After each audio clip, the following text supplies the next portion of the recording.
Kita masih di Gali Talk Show dan juga masih berbicara tentang pelaksanaan kebijakan stimulus ekonomi dampak COVID-19 di Kalimantan Barat. Dan salah satunya tadi di awal sudah dijabarkan fungsi dan peranan OJK itu apa, kemudian juga apa-apa yang sedang dilakukan pada saat ini. Nah, selanjutnya tadi bergantung di pertanyaan yang di akhir, sebelum kita berlanjut ke segmen yang kedua adalah dampak pandemi pada sektor keuangan di Kalimantan Barat, Pak. Seberapa parah?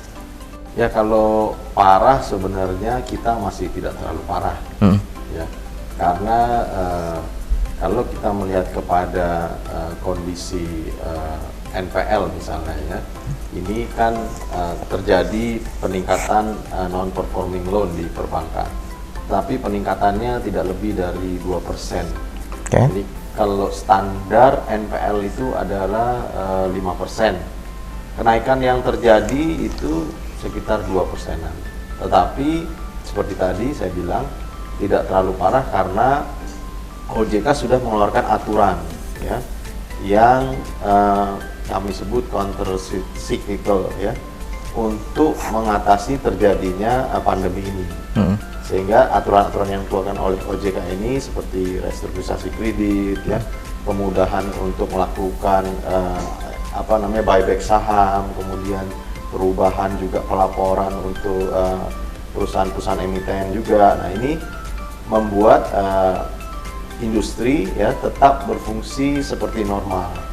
Okay. Walaupun ada gejolak sedikit-sedikit, tetapi masih dalam kondisi yang di batas-batas normal. Kalau untuk masyarakat awam, Pak, untuk mengetahui indikator bahwa sektor keuangan kita atau Kalimantan Barat ini apa?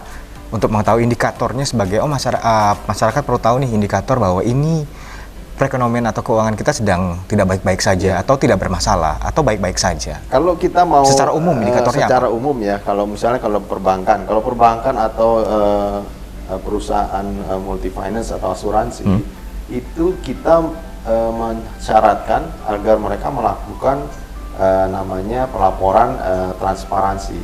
Jadi mereka itu mempublikasikan laporan keuangannya 3 bulan sekali, ya, triwulanan, ya.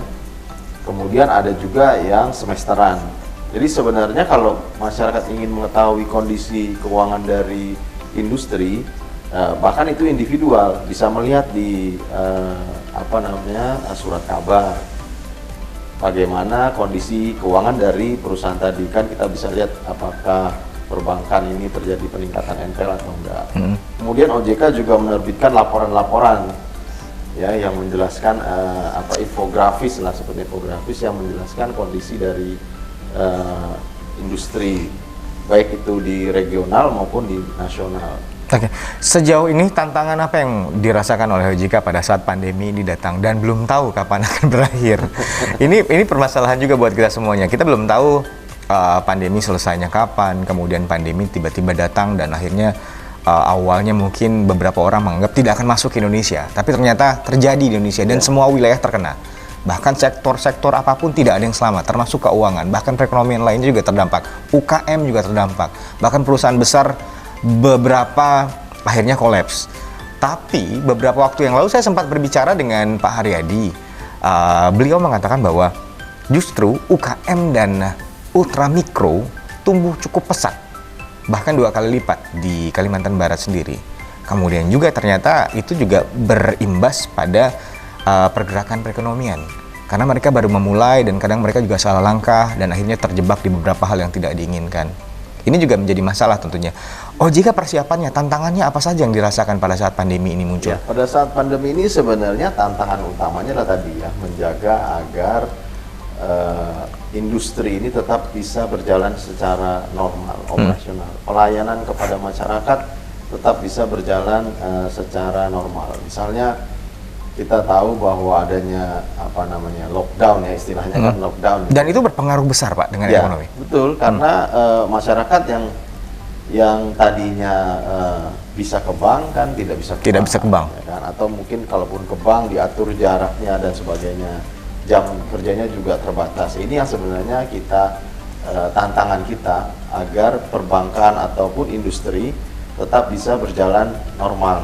Misalnya kalau ada premi jatuh tempo, misalnya nasabah tetap bisa mengambil asuransinya tadi. Jadi hal-hal seperti itu sebenarnya kita menjaga agar operasional industri keuangan di Kalimantan Barat ini bisa berfungsi secara normal, bekerja secara normal, melayani masyarakat. Oke Pak, terkait tema yang kita hadirkan pada hari ini, pelaksanaan kebijakan stimulus ekonomi apa yang sudah diterapkan? Selain mungkin tadi ada rekonstruksi, rekonstruksi kemudian juga relaksasi kredit, apa lagi? Ya, yang utama memang adalah restrukturisasi kredit tadi ya. Kita memberikan keleluasaan kepada industri untuk melakukan penyesuaian penilaian kolektibilitas dari kredit. Itu yang terutama ya, karena itu yang dirasakan oleh masyarakat. Tapi juga mungkin terhadap industri juga kita memberikan berbagai macam pelonggaran. Kemudian juga yang menarik adalah ketika pandemi ini mulai kan pemerintah juga melakukan stimulasi agar ekonomi tetap tumbuh. Nah, OJK dengan tim percepatan akses keuangan daerah atau PPAKD ini yang memang pada awal-awal tahun ini kita sedang gencar untuk melaksanakan program kredit untuk melawan rentenir. Ya, dengan yang paling utama adalah kredit-kredit ini dengan suku bunga murah. Ya. Tapi juga kalau kita tahu kenapa masyarakat itu datang ke rentenir, karena jangka waktu pencairan kreditnya sangat cepat kalau rentenir. Mungkin datang ke rentenir hari ini 1-2 hari sudah bisa cair. Nah, itu yang kita kejar. Nah, ini blessing in disguise ya dalam kondisi kita melakukan program kredit melawan rentenir ini, ternyata kan ada pandemi. Ya, masyarakat yang terkena dampak, nah ini kan harus mengambil tindakan agar tetap bisa berproduksi ya. Nah, ini kredit melawan rentenir ini kemudian juga ada suku bunganya sangat murah. Ya kan, suku bunganya itu kalau di Kalimantan Barat ya itu 4%-an, sekitar 4%-an. Itu jauh sangat lebih murah, bahkan lebih murah dari program kredit usaha rakyat yang dilancarkan oleh pemerintah. Nah, ini yang kita harapkan ketika kredit melawan rentenir ini kita luncurkan, yaitu kalau saya boleh sebut dari BPR Katulistiwa dengan program Kurma namanya. Nah, ini kita harapkan dengan jangka waktu hanya paling lama ya 2 minggu atau 10 hari kerja dengan suku bunga 4% sampai dengan 100 juta sudah bisa dicairkan. Ini bisa membantu masyarakat, terutama masyarakat kecil ya, UMKM tadi ya, kredit-kredit yang butuh cepat dan dalam jumlah yang tidak terlalu banyak. Nah, ini berbarengan jadi ketika pandemi ini datang, ya kita mengeluarkan produk ini. Memang kita tidak menyangka akan ada pandemi, tetapi ternyata ini sangat membantu. Nah, kalau boleh saya potong Pak, program Kurma ini atau program melawan rentenir dari OJK itu apakah memang sudah dilaksanakan sebelum pandemi atau memang baru dibuat pada saat setelah pandemi? Sebelum pandemi kita sudah melakukan penelitian sebenarnya ya di tahun-tahun 2019.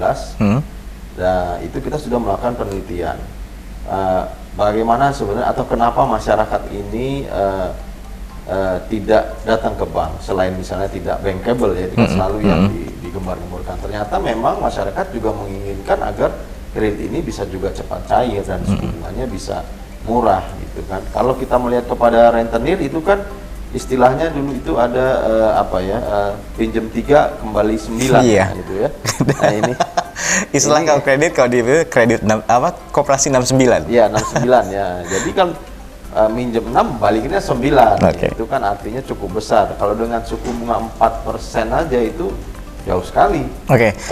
Saya potong dulu Pak. Seberapa efektifnya program itu, kemudian juga masyarakat yang terdampak sangat banyak, kemudian juga badan pemerintahan yang menaungi itu belum terlalu banyak. Ibaratnya hanya ada beberapa sektor atau beberapa tempat yang diamanatkan untuk melakukan bantuan tersebut, memberikan kredit murah, kemudian juga dengan tingkat bunga yang murah, dan rentenir jauh lebih banyak daripada itu. Masyarakat masih sering terdampak, masih mengambil jalan pintas dan akhirnya terjebak. Nah, Bapak jangan jawab dulu, nanti akan kita tanyakan lagi setelah yang berikut ini.